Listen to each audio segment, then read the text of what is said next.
अस्सलामुअलैकुम। Class 9th theorem 12.1 के साथ हाजिर हुई हैं।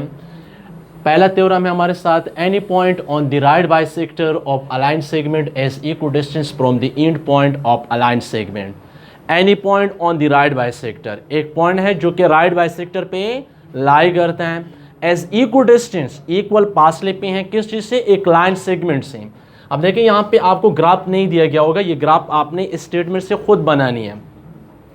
Any point on the right bisector, right bisector क्या होता है, जो ही राइट बाइसेक्टर का डिस्कशन आपके सामने होती है, जिक्र होता है, आपके जहन में क्या आना चाहिए कि राइट बाइसेक्टर एक ऐसे लाइन सेगमेंट को हम कहते हैं कि हमारे साथ अगर एक लाइन हम ड्रा करते हैं, इस पर एक ऐसा लाइन दूसरा हम ड्रा करें कि ये पहले लाइन सेगमेंट को दो इक्वल हिस्सों में भी डिवाइड करें और उसके लेफ्ट और राइट साइड पे क्या बने, 90 का एंगल बने। ये हमारे साथ पहले से एक लाइन सेगमेंट है ए बी, जिसको हमने नाम दिया है।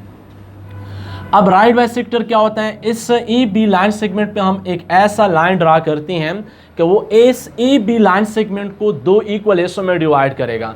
यहाँ पे हम एक ऐसा लाइन सेगमेंट ड्रा करते हैं जो पहले ई बी लाइन सेगमेंट को दो इक्वल हिस्सों में डिवाइड करते हैं। इसको हम नाम देते हैं अपनी मर्जी का, जो भी आप नाम देते हैं इसको आप दे सकते हैं। इसको हम एम और एन नाम देते हैं। ये कहाँ पे एक दूसरे को काट, इस लाइन सेगमेंट को काट रहा है, इस पॉइंट को हम नाम देते हैं एट पॉइंट डी। अब राइट बाइसेक्टर आपको क्लियर होनी चाहिए। राइट बाइसेक्टर क्या होता है, एक ऐसी लाइन सेगमेंट हम ए बी लाइन सेगमेंट पे ड्रा करते हैं, इससे इंटरसेक्ट करवाते हैं कि ये पहले लाइन सेगमेंट को दो इक्वल हिस्सों में डिवाइड करता है। इट मीन्स कि ए से डी तक का जो डिस्टेंस है ये कॉन्ग्रुएंट होगा किससे, बी डी डिस्टेंस के। राइट बाइसेक्टर की वजह से ये पहली लाइन सेगमेंट दो इक्वल हिस्सों में डिवाइड होते हैं और यहाँ पे जो एंगल बनती हैं इस साइड पे, लेफ्ट साइड और राइट साइड पे, दोनों कितने की होंगी, 90 की एंगल बनेगी। तो राइट बाइसेक्टर अगर हम एक लाइन सेगमेंट पे ड्रा करते हैं, वो दोनों साइड पे लाइन सेगमेंट को दो इक्वल हिस्सों में डिवाइड करती हैं और साथ में दोनों साइड लेफ्ट एंड राइट पे 90 का एंगल बनाती हैं। ये तो हुआ राइट बाइसेक्टर। आप कह रहे हैं कि any point on the right bisector, कोई पॉइंट राइट बाइसेक्टर पे, आप पॉइंट आप यहाँ पे भी ले सकते हैं, यहाँ पे भी ले सकते हैं, यहाँ पे भी ले सकते हैं, लेकिन आपने ऐसी जगह पे इस पॉइंट को लेना है जो मुनासिब हो। तो हम पॉइंट यहाँ पे लेते हैं, इस पॉइंट को हम अपनी तरफ से कोई नाम देते हैं। क्या नाम इसको हम देंगे, इसको हम नाम देते हैं पी।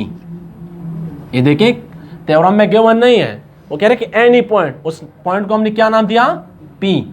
पी हमने इसको नाम दिया कि राइट बाइसेक्टर पे हमने एक पॉइंट लिया, पर्स करें वो पॉइंट क्या है, पी है। अब जब ग्राफ यहां तक हमने बनाया, अब हमने इससे गिवन लिखना है। गिवन क्या होता है, जो चीज आपको थ्योरम में पहले से दी गई होती है। तो पहला पॉइंट इसमें थ्योरम में आपने तीन हेडिंग यहां पे लगानी है।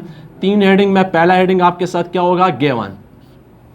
गिवन में आप वो लिखेंगे जो आपको थ्योरम में दिए गए हो। थ्योरम में हमें क्या दिया गया था कि एक राइट बाइसेक्टर है, राइट बाइसेक्टर को हमने यहाँ पे नाम क्या दिया है, एम एन। एम एन हमारे साथ क्या है, एम एन क्या है, राइट बाइसेक्टर है। M N as the right bisector of a line segment A B at point D. कहाँ पे इसको काटता है, एट पॉइंट डी। ये आपने रट्टा नहीं लगाना है, देखिए सारी चीज यहाँ से आपने लिखनी है।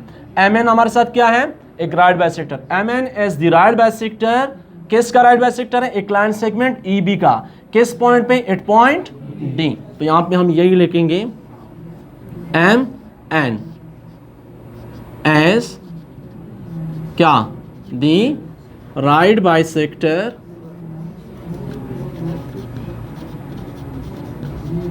ऑफ किसके, ए बी एट पॉइंट, किस पॉइंट पे, एट पॉइंट डी। अब ये तो राइट बाइसेक्टर हो गया। अब राइट बाइसेक्टर जब एट पॉइंट डी पे हैं तो सच दैट यहां पे हम लिख सकते हैं, सच दैट ये राइट बाइसेक्टर जब डी पे हैं तो ये क्या करवाता है, इस लाइन सेगमेंट को दो इक्वल हिस्सों में डिवाइड करवाते हैं या नहीं करवाता। तो यहां पे हम लिख सकते हैं such that measurement A D is congruent to measurement B D. ये आपको मैं पहले बता चुका हूं कि राइट बाइसेक्टर का काम ये है कि लाइन सेगमेंट को दो इक्वल हिस्सों में डिवाइड करवाता है। अब हम यहाँ पे क्या करते हैं, इस पर वो कह रहे हैं कि any point on the right bisector, हमने क्या लिया है, P लिया हुआ है। एनी पॉइंट, तो पॉइंट हमने क्या लिया है, P, ये तो हमने पर्स किया है, तो यहाँ पे हम क्या लिख लेंगे, let P as a point, P as a point on किस पे, on MN, MN means right bisector, MN का क्या मतलब है, राइट बाइसेक्टर। बस ये आपने गिवन में यहाँ तक लिखना है। अब इसमें हम क्या प्रूव क्या करते हैं, सेकंड आपका जो हेडिंग रहेगी वो क्या होगा, टू प्रूव। टू प्रूव का क्या मतलब है, मतलब किस चीज़ की आपको ज़रूरत है, आपसे क्या मांगी जा रही है इसमें, कि वो जो पॉइंट आप ले रहे हैं वो इस लाइन सेगमेंट की एंड पॉइंट से इक्वल फासले पे होगा। यानी एंड पॉइंट तो एक ए है और एक बी है, ये P जो है ए से और बी से, ए और बी दोनों से इक्वल डिस्टेंस पे हैं। अब आप क्या लिख सकते हैं, P as equal distance from A and B, या अगर आसान अल्फाज में आप लिखते हैं P measurement, PA as congruent to measurement PB। बस अगर ये लिखते हैं, या अगर आप लिखना चाहती हैं कि P as equal distance from A and B, English में लिखते हैं, या आप इसको सिंबॉलिकली लिखते हैं, ठीक है। अब अच्छा, इसमें हमने क्या करा है, नेक्स्ट थर्ड स्टेप हमारे साथ क्या होगा, कंस्ट्रक्शन। कंस्ट्रक्शन क्या होता है, कंस्ट्रक्शन हमारे साथ अमल होती हैं। कंस्ट्रक्शन में हम इसमें जो कमी होती है वो पूरा करवाते हैं। कंस्ट्रक्शन हम क्या करते हैं, हम P को ज्वाइन करते हैं किसके साथ, A के साथ, और P को ज्वाइन करते हैं A के साथ, B के साथ। एक हमने इसको B के साथ ज्वाइन किया और एक हमने इसको A के साथ। अब देखें यहाँ पे मैं सारा ग्राफ हाथ से बना रहा हूँ, आपने इसको स्केल और पेंसिल से ही बनाना है। अब हमने क्या किया है, ज्वाइन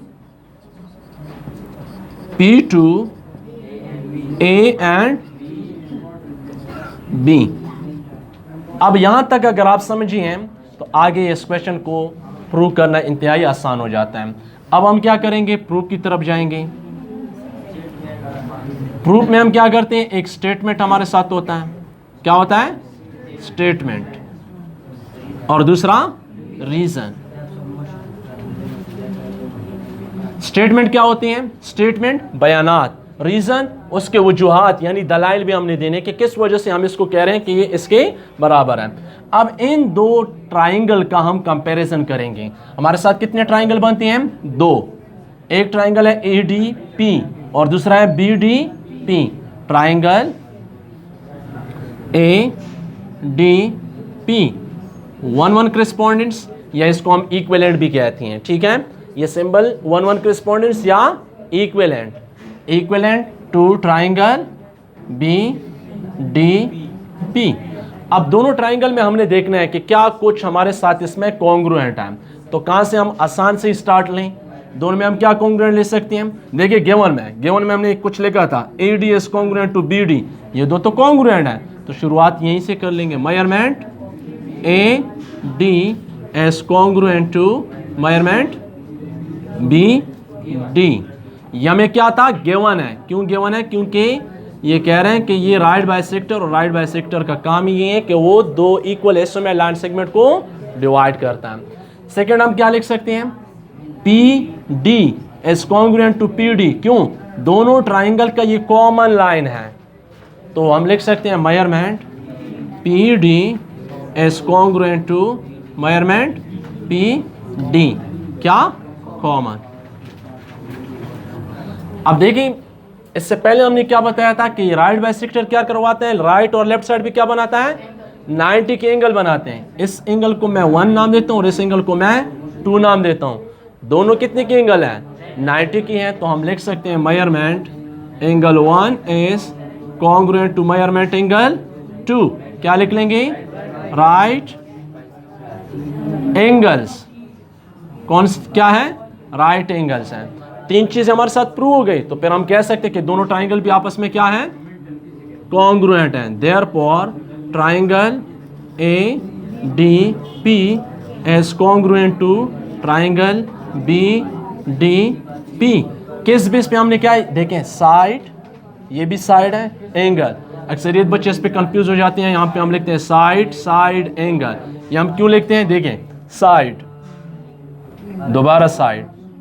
थर्ड नंबर पे क्या है? एंगल। तो साइड साइड एंगल हम लिखते हैं कॉन्ग्रुएंट टू, इस साइड पे देखिए side side angle, side side angle. तो ये ट्राइंगल जब दोनों आपस में कॉन्ग्रुएंट हो गए तो फिर हम लिख सकते हैं क्या कि इस ट्राइंगल के जितनी भी एक्सपोनेंट हैं, जितनी भी कॉम्पोनेंट है, एक्सपोनेंट जितनी भी कॉम्पोनेंट हैं वो आपस में क्या होंगे? कॉन्ग्रुएंट होंगे। टोटल कितने कॉम्पोनेंट्स होते हैं? 6 कॉम्पोनेंट होते हैं। कितने? 6। 3 साइड 3 एंगल। तो हम लिख सकते हैं हेंस क्या? मेजरमेंट ए पी रिक्वायर्ड तो यही था, is congruent to measurement B P. क्या लिखेंगे इसके लिए? Corresponding parts. करेस्पॉन्डिंग पार्ट्स यहां पे हम नहीं लिखेंगे, यहां पे करेस्पॉन्डिंग ये क्या है हमारे साथ? साइड है।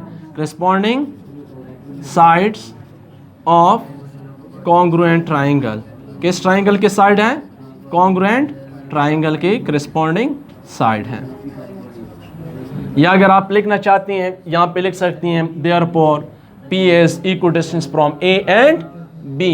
और P जो है ये हमारे साथ एक आर्बिट्रेरी नंबर हमने लिया है। अगर आप इसमें यहाँ पे आपने लिया है, आप किसी भी जगह पे राइट बाइसेक्टर पे आप पॉइंट लेते हैं वो इक्वल फासले पे होगा। तो डियर स्टूडेंट ये थी हमारी आज की लेक्चर। उम्मीद है कि आपको क्लियर हुई होगी। नेक्स्ट लेक्चर तक हमें दीजिए इजाज़त। अल्लाह ने के बाद।